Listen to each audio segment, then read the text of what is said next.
Madeline Davis with CTV here at Coors Field for an exclusive interview with Jenny Cavnar from the Colorado Rockies.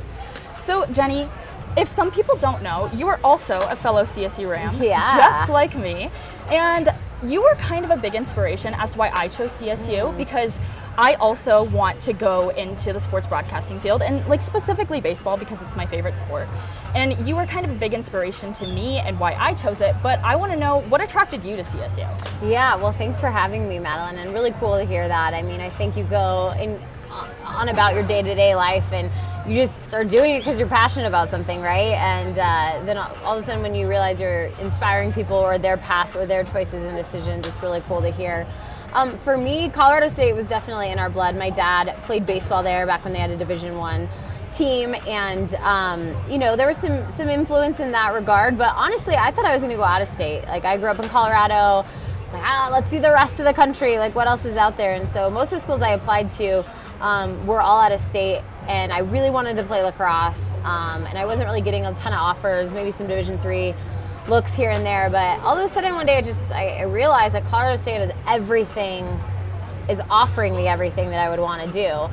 And I knew I wanted to be a sports reporter, but I didn't know necessarily how that would pan out. I really didn't even know much about CTV at the time. It was more like, oh, they have a club lacrosse program I could play. I got into the business school, I can do that. I can root for the football team, which is fun and exciting in the sunny Lubick days. And then I got on campus and started realizing, like, wait, there's like an area for me to practice how to be a sports reporter. Like, this is awesome.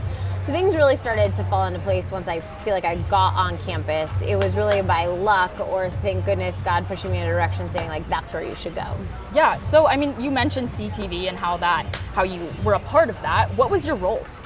Yeah, so funny story. My good friend Dave Althouse, who is a really big deal in Denver, sports director with one of the local stations, he actually kind of was like, the guy at CTV at the time. And I remember stopping him in the lunchroom freshman year and was like, hey, I know you work at CTV, like, I want to too. And I just remember the look on his face, like, okay, cool, well, show up.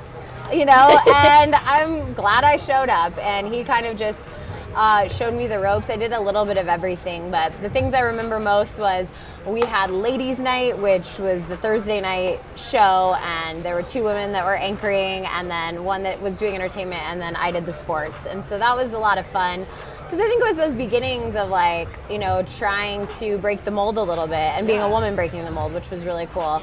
And then I got to host Sports Fest with my good friend Chris Dittmer my senior year, which was great. I mean, the experience of, getting to host the main sports show and getting to travel with CSU football and really just be the inside person for all the sports teams was great. So when people think of you, they think of you as kind of, you're this big person, you have this big job. You're very successful, but you were a college student once who had to find a first job, and then you had to work your way up.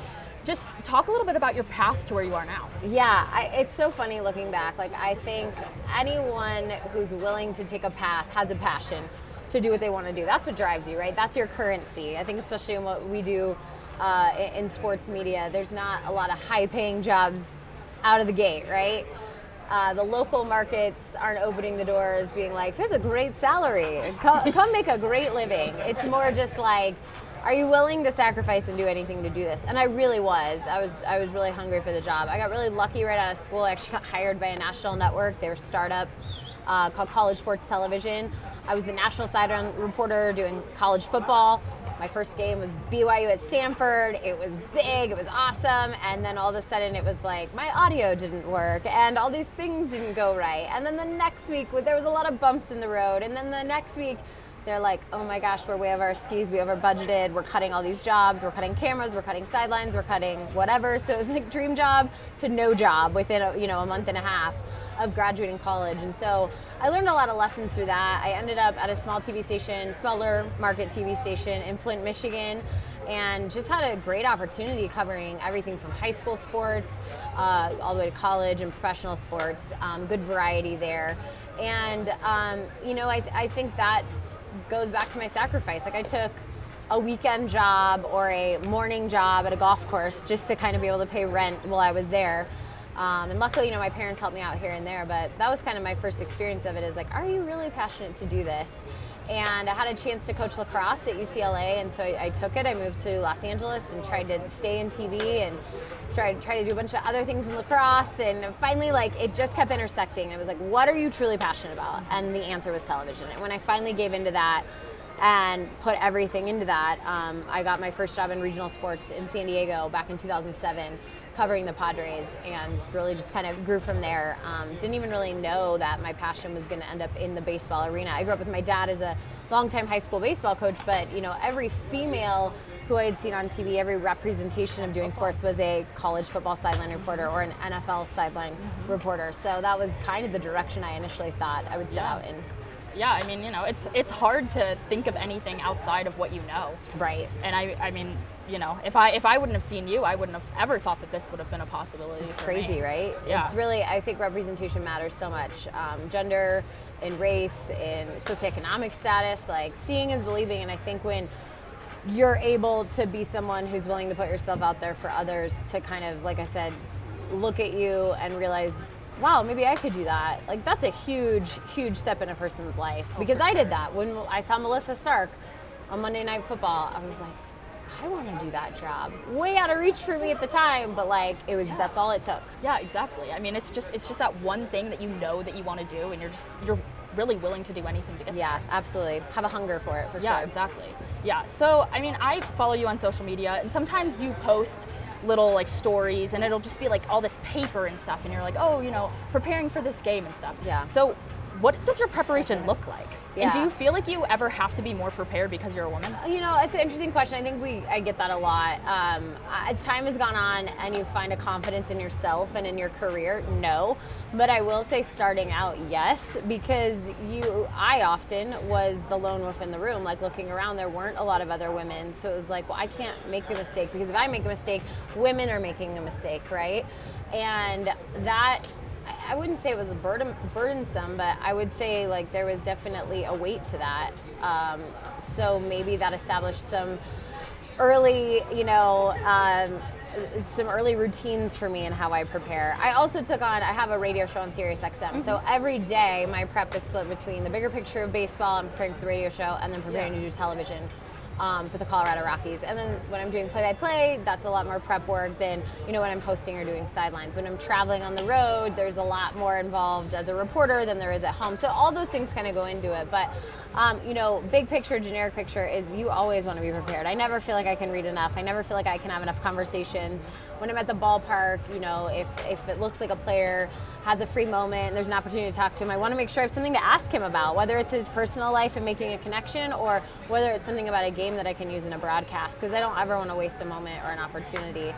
It's just kind of how it goes in this business once you get into it and get rolling. But preparation is definitely, I think, 85% of my day. A lot of people see you on TV or hear you on the radio, and I guess that's the glamorous part of the job, but all the work is done well before that happens. Yeah. So when you guys just like spout off just like random facts and stuff, do you guys have that like written down, or do you just know that? Yeah, it's a little bit of both, right? I think in baseball in particular, the season builds, so it's every day. Our reset is a new series. For example, the White Sox just left, Dodgers came into town. So, we're recapping what happened the last 2 days, but really we're looking ahead. What have the Dodgers been doing? What are some of the matchups looking like? All those things. But game 3 of the series, it's a lot about the build. What happened the last 2 days, or what happened the last time these two teams met. So I think in baseball more than anything, it's kind of just some of the numbers stick with you and stick in your mind. Some of it is, you're reviewing every day. The numbers or the stats, or the stat packs we get, or the research packets we get, or the research you do on your own time. Football is very different, right? It's like one game a week, and you have like 7 days or 6 days or 5 days to get ready for that one game. So the prep just ends up being very different, very similar, but very different, because it's really it's like an Etch-a-Sketch. After that football game's done, just wipe it all away and start preparing for the next. Is it hard to keep up just because baseball's constantly changing? It's hard. I will say this, it's hard to take an off day, right? Like, I don't do all 162 games now, and I've tried to scale back a little bit on that.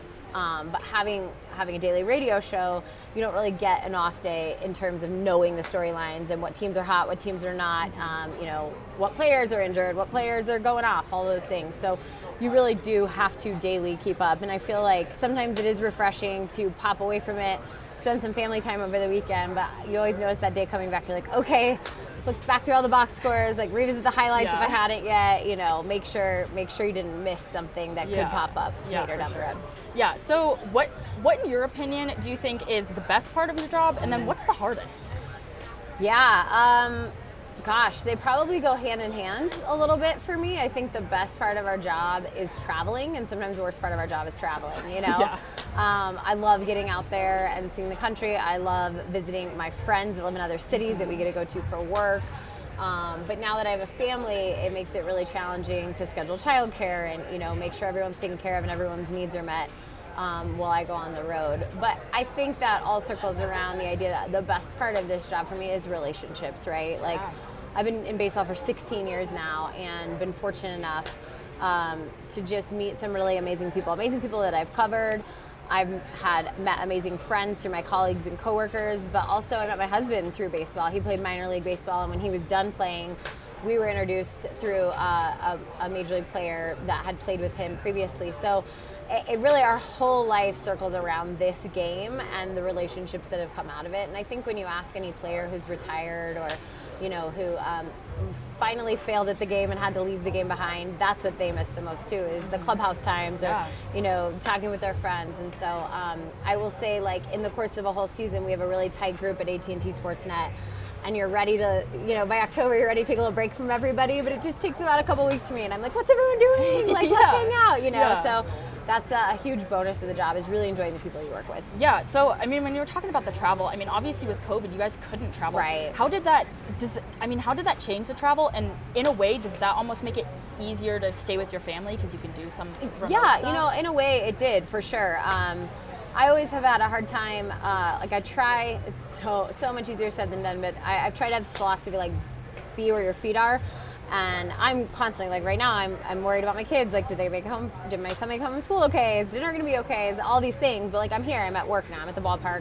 What do I need to focus on here? Yeah. And then when I'm at home, same thing. Like, I don't need to be looking at my phone all the time. I need to be with my kids. But that's, like, the hardest thing to do in our jobs, because there really isn't that balance. So I would say, being at home, it was like everything became one. Work, kids, family.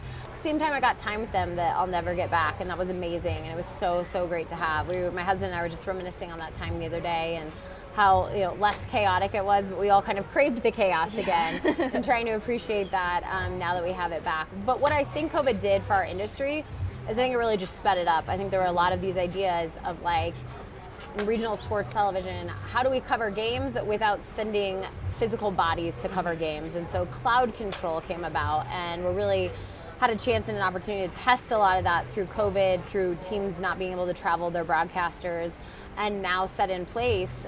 When teams come to town, we see it a lot where the talent is here, but the producer, the director, the entire production team they used to send to people are not. They're back at a studio in the hometown that they reside in, and running things through a cloud control. So it's just kind of fascinating from the standpoint of technology and moving forward, how it's perhaps changing our business and our industry.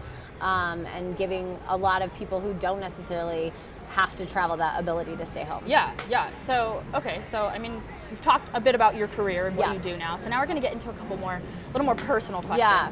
So this is one that I love to ask people this, because I always find it so interesting. But baseball, it's a sport full of superstitions. Yeah.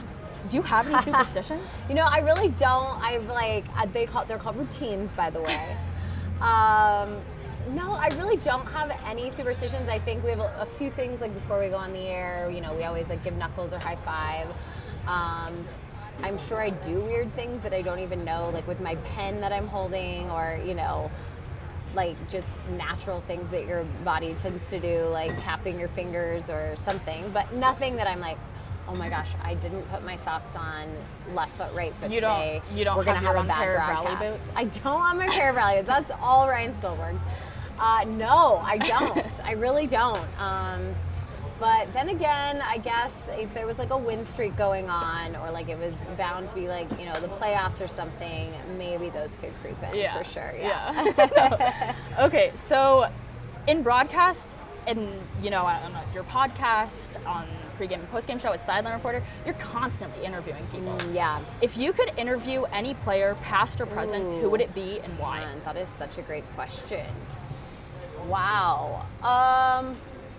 If I could interview any player, past or present, well, he just passed away, and I think Hank Aaron would be really, really amazing to interview. I would say Hank Aaron or Jackie Robinson, and just from the standpoint of all they had to endure as major league players that were statistically so successful, but they could never turn it off as black men in the game of baseball. And the fact that Jackie Robinson had to literally carry the weight of the world on his shoulders, you know, being the first black man to play in Major League Baseball and breaking the color barrier, I would just find it so fascinating to hear stories about that time and all that he endured, all that he went through, and then how did he play at the level he did, you know? Yeah. So, and same with Hank Aaron. I think one of the most impactful things that I ever read was that in Cooperstown at the Baseball Hall of Fame, and they have a letter, a really ugly letter from a fan who, you know, wrote a very racist letter to Hank Aaron that he had to read in his locker, and I'm sure it was one of thousands that he received. Yeah. And to constantly have that hate put forward towards you, and yet you respond in love and in kindness and in performing, I don't know how that happened for them. So it would be a fascinating interview. Yeah, I mean, I agree. That would just be fascinating. Yeah. And just like, and also like hear about how they think the sport has progressed, but also how Yes. they still think it needs to progress. Yeah, Because, yeah. you know, it's never done. No, constantly changing. America's Yeah. pastime, but always with new rules. yeah, exactly. So you've already accomplished so much in your career. I mean, so much to the point where it almost doesn't seem like there's anything else. But what are you still striving for? What's a career goal that you still have? Gosh, that's a great question. I think I've always tried to leave a blank canvas at the end of the road, because we were to sit here 6-7 years ago and you were to ask what I'd be doing 6 or 7 years from now, I would not have said doing play-by-play for Major League Baseball or college basketball. That wasn't on my radar. So the fact that opportunity came up and there were people that planted that seed and people that pushed me and believed in me, I really do want to believe that sky's the limit. And I want to believe that in 6 or 7 years from now, I'm going to be doing something that I could have never even imagined right now, just because that's the way the path has gone so far. And I think it goes back to those basic principles and that basic foundation of, like, every morning the litmus test for me is, do I still have a passion for what I'm doing? Am I willing to go above and beyond for my family and my job to make it all happen for everybody? And if those answers are yes, like, I'm in the right spot. I think the second those answers are no, then I'll move on. And I think there are other passions outside of sports broadcasting, but for me, this has always been the dream and always been the goal. And living it, like, I do feel like I'm living my dream job every day. And it doesn't feel like work. I know that sounds so cliche, but when you show up and you're with your friends and you're around sports and you're getting to tell other people's stories, like, dream come true. Yeah, I mean, I obviously am nowhere near your level yet, but I've experienced something similar where just, you know, I go to work at CTV and I'm like, it doesn't feel like, I can't believe that It's this is fun. even a possible Work can be career fun. opportunity. Like, Yeah. because it's so fun and I just enjoy it so much Yeah. that it's just, I'm like, how is that even a possibility? That's awesome. Yeah. Yeah. Anyway, so our last question that I have for you is, what is your biggest piece of advice to any young woman who's looking to break into this industry? Yeah, I think the biggest advice is if you feel like this is what you want to do, be willing to do it. You know, a lot of people aren't willing to move for a job or move multiple times for a job. A lot of people aren't willing to work crazy hours and work nights and weekends. That's when sports happen. They're entertainment-based, jobs. So you have to really be willing to put yourself out there for all of those things. And then be willing to do the work, you know. I think nowadays there's so many social media stars and you think that life is so easily handed to you because you have a phone and an account. That's not always the case. I think sometimes you really have to work and have to be driven to get that job. And that takes a lot of connections along the way, you know. So I think that's the arm advice for me is network, make those connections, and be genuine in who you are in this business, because a lot of times it comes full circle. I work with people now on the production side that I met when I was in college at CSU, and the fact that we had conversations then, gave me a big edge when I came here because people remembered who I was and, that I was, hopefully nice, and that's, be true to yourself. And that's the final thing is there's only one you. So the personality you bring to the table, it's cool to watch other people, it's cool to aspire to be other people, but what do you bring that's uniquely you? Yeah, would you say that that's kind of the biggest thing when trying to make yourself memorable is just to be you? Yeah, absolutely, right? Because you can't fake that. I mean, if you're, I feel like I read people very easily, and that a lot of people do, right? And if you can realize that at the gate, if someone's coming at you, like trying to be someone they're not, just be yourself at all times, because that's really the edge that you have over anything else. Well, thank you so much for doing this. Yeah, absolutely. Thanks for having me. Go Rams! Yeah, go Rams!